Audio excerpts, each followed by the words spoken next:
As principais notícias da semana do Legislativo iniciou com a audiência pública sobre volta às aulas em São Gonçalo. A pandemia do Covid-19 tem sido um desafio para toda a sociedade.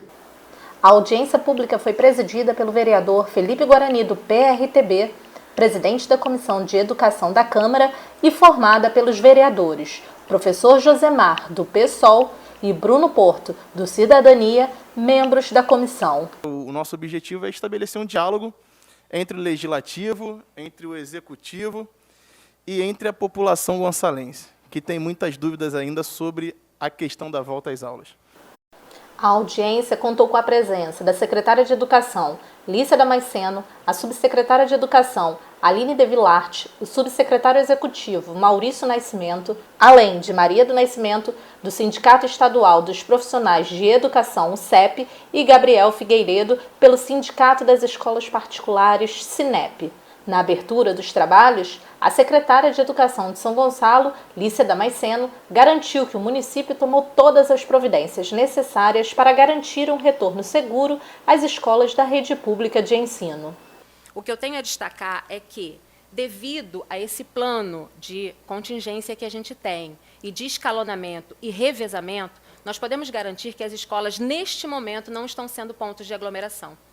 Na cidade não está acontecendo isso. A todo momento que os alunos, as crianças estiverem na escola, eles devem estar em rodízio para ir ao refeitório, para ir às áreas livres e na sala de aula, sempre com distanciamento social. Informou também que no final do ano passado, o Fundo Nacional de Desenvolvimento da Educação destinou um recurso chamado PDDE emergencial para a adequação das escolas aos protocolos sanitários e aos programas de educação. As escolas deveriam ter realizado as trocas de janelas, os reparos e manutenções devidas que foi descrito pelo PDDE para conter o avanço da pandemia.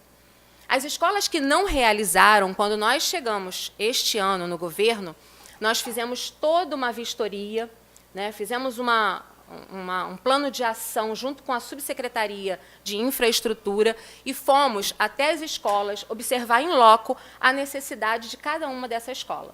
Por fim, assegurou que os professores que fazem parte do grupo de risco ou apresentam problemas de comorbidades não estão obrigados a comparecer às salas de aula. Não há uma obrigatoriedade do professor, por exemplo, permanecer na escola no momento que há a higienização da mesma, e nem o professor que apresenta uma comorbidade ou esteja no grupo de risco, que está no protocolo, ele tem a obrigatoriedade de estar exercendo as suas atividades laborativas de forma presencial. Para isso, a escola ela dá esse suporte para que o professor de casa possa estar oferecendo aos seus alunos as atividades impressas ou mesmo através de grupos de redes sociais, atendendo a esses alunos de forma remota, respeitando a comorbidade e o seu problema em estar no grupo de risco. Já a representante do Sindicato Estadual dos Profissionais de Educação, professora Maria Nascimento, afirmou que a Secretaria de Educação não tem condições de cumprir os protocolos sanitários elaborados e criticou a maneira como eles foram estabelecidos. Que nós não temos essas condições de manter todos os protocolos, como tem sendo dito. E é simples, não é culpa dessa gestão. As nossas escolas estão sucateadas há anos. E esse sucateamento impede, por si só, impede que os protocolos sejam cumpridos. E quando a secretária diz que as escolas devem adaptar o protocolo às escolas, está errado. São as escolas que têm que se adaptar ao protocolo e não adaptar o protocolo à escola à realidade. Porque se for assim, aquela escola que não tem condição de nada, ela começa as aulas assim mesmo, adaptando o protocolo. A professora afirmou que a Secretaria de Educação não forneceu suporte aos professores para obter a necessária conexão de internet para o exercício de sua atividade remotamente. Em 2020, sabe quem bancou o ensino remoto da educação nesse município? Nós. Nenhum professor recebeu nenhum tipo de auxílio para comprar um pacote de internet que fosse. Foi tudo nosso. nossa internet, nosso aparelho. As dificuldades do ensino remoto, a criação de uma plataforma de ensino e igualdade de aprendizado no ensino à distância foram temas questionados na audiência. Nós solicitamos um orçamento de algumas empresas para que a gente pudesse até disponibilizar esse tipo de aparelho e serviço com a internet para os nossos alunos. O orçamento mais barato que nós tivemos foi na casa de 87 milhões, né? Ficava inviável para a secretaria adquirir aparelhos com internet para todos os alunos. A gente disponibilizar uma plataforma propriamente dita, sem disponibilizar o aparelho para o aluno, estaríamos causando uma grande desigualdade, né? Porque estaríamos atingindo uma pequena parcela somente dos alunos. Por isso, a equipe pedagógica decidiu por estar fornecendo um apostilamento, né? São materiais que são feitos pelas equipes das próprias escolas, com a supervisão orientando, rodado na própria escola e sendo distribuído aos alunos, né? Divergências sobre o tema enriqueceram o debate.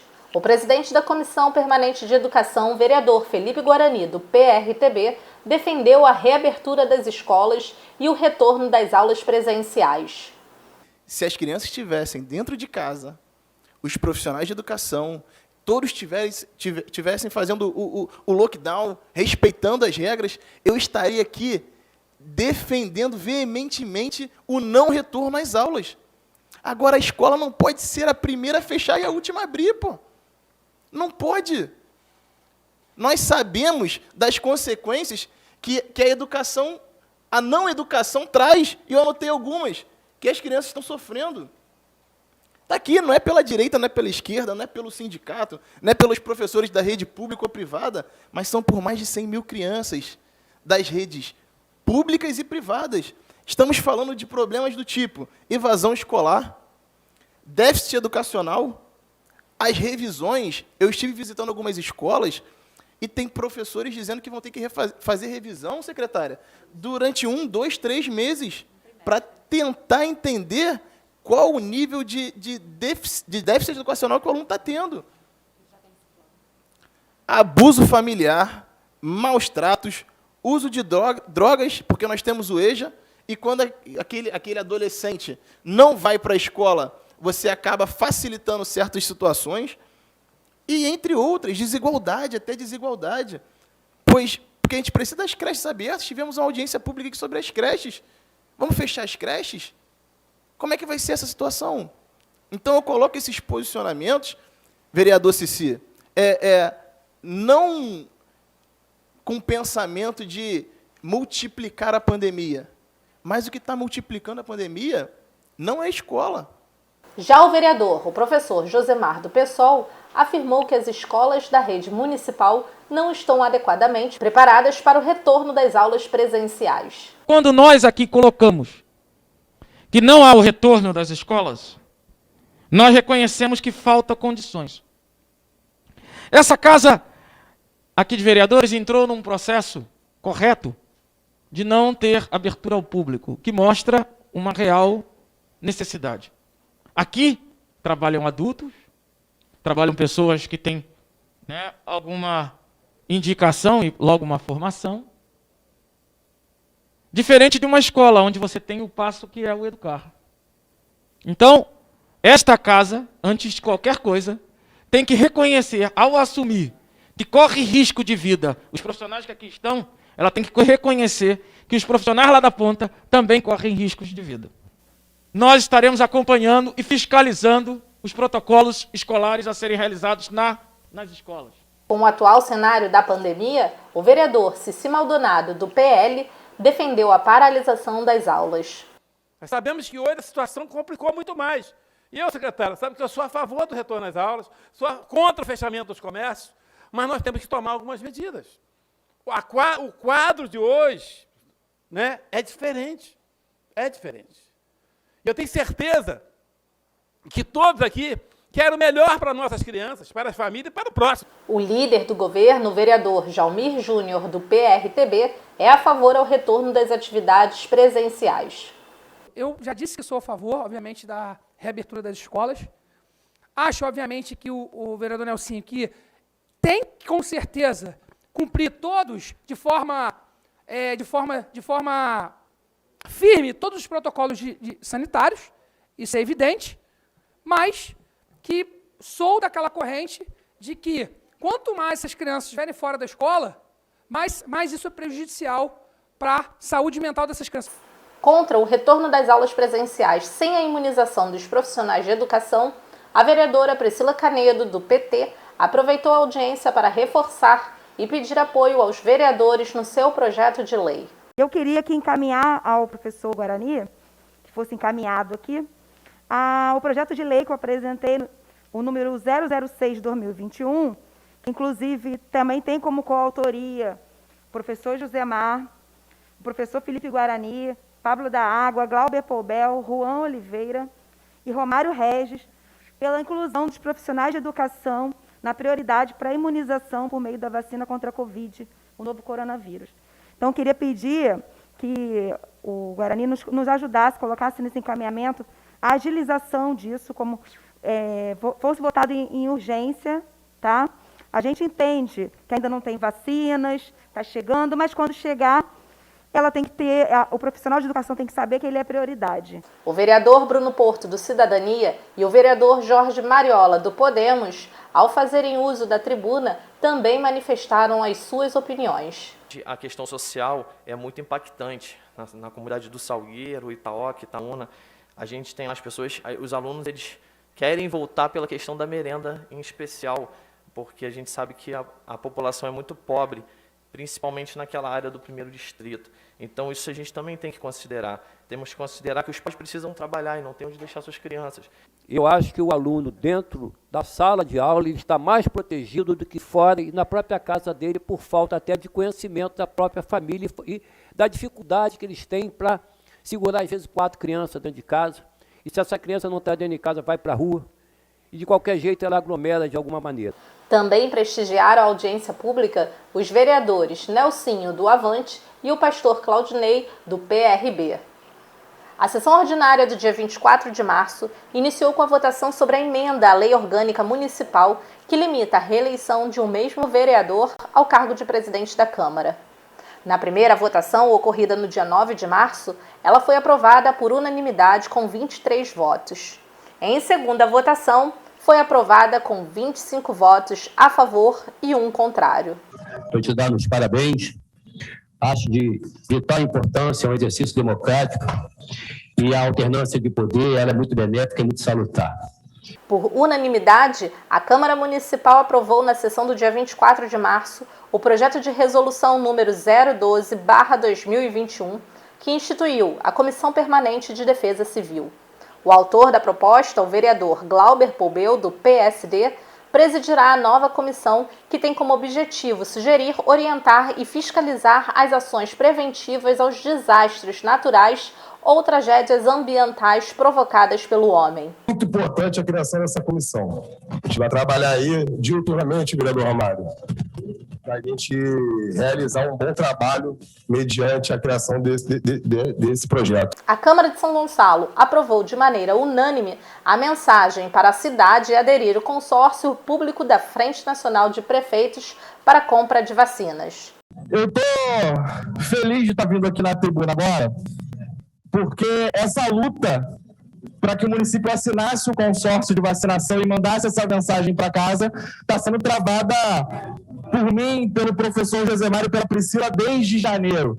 A gente está todo dia praticamente falando sobre a importância do município aderir ao consórcio para a compra de vacinação. O vereador Alexandre Gomes, do PV, afirmou que em nenhum momento o governo se recusou a participar do consórcio. Mas escuta a ciência sim.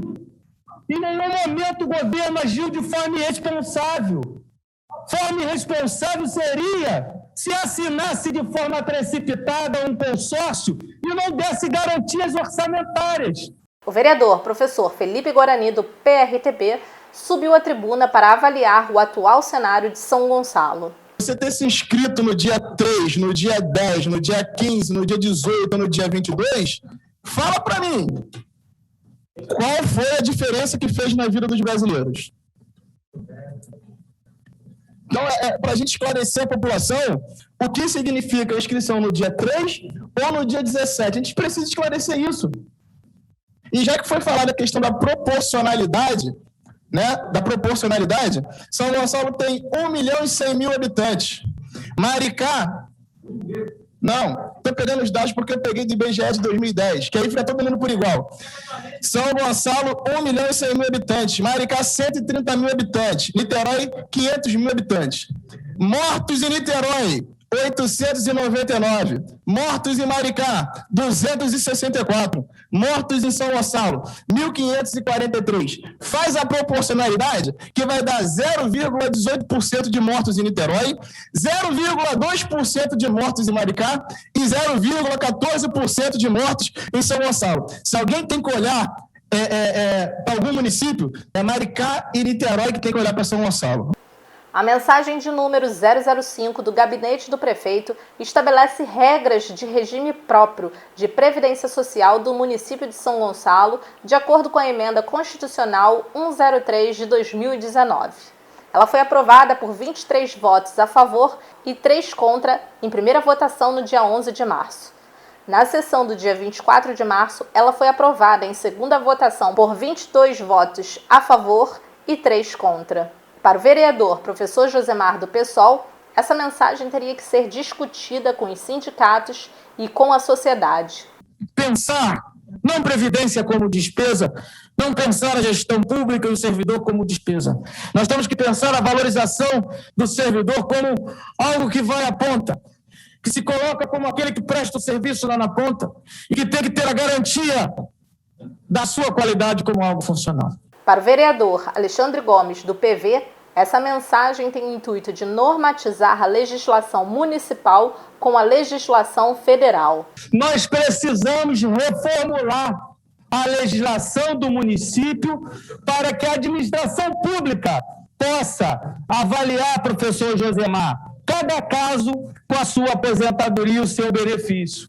O líder de governo, o vereador Jalmir Júnior, do PRTB, subiu à tribuna para falar sobre as novas medidas restritivas para garantir proteção à vida contra o avanço do coronavírus no município. Nesse momento, com esse feriado antecipado, que será do dia 26 de março a 4 de abril, as escolas estarão fechadas e teremos algumas medidas de restrição. Só para deixar isso claro para todos os vereadores, é claro isso para a população de São Gonçalo. Mas gostaria de dar ênfase na seguinte questão. O município, com base no laudo técnico da equipe epidemiológica do município, da Secretaria de Saúde, uma equipe de profissionais qualificados, profissionais que são estudiosos, que são conhecedores do assunto, o município encontra-se na fase 2. Portanto, não havendo ainda, tá, vereadores, a necessidade de decisões como, por exemplo, de um lockdown. O presidente da Câmara, o vereador Lecinho Breda, do MDB, informou que o município alterou os horários de funcionamento de estabelecimentos para seguir regras anunciadas pelo governo do estado. Os shoppings estão previstos para funcionar de 12 até as 21 horas, né? Fechando o cinema, que é cultural, e o Playtoy, né? Serão permitida a entrada de crianças a partir de 3 anos de idade no shopping. O comércio de rua de 10 às 18 horas. Salão de festas e casa de show não funcionarão. As igrejas de 6 horas da tarde até às 22 horas. Uma decisão muito sábia, né, com afastamento social. E esse decreto, que foi votado ontem na LERJ, ele tem validade até 5 de abril. Essas foram as principais notícias do Legislativo da semana. Convidamos a todos para a próxima sessão ordinária, que acontecerá no dia 7 de abril, às 17 horas.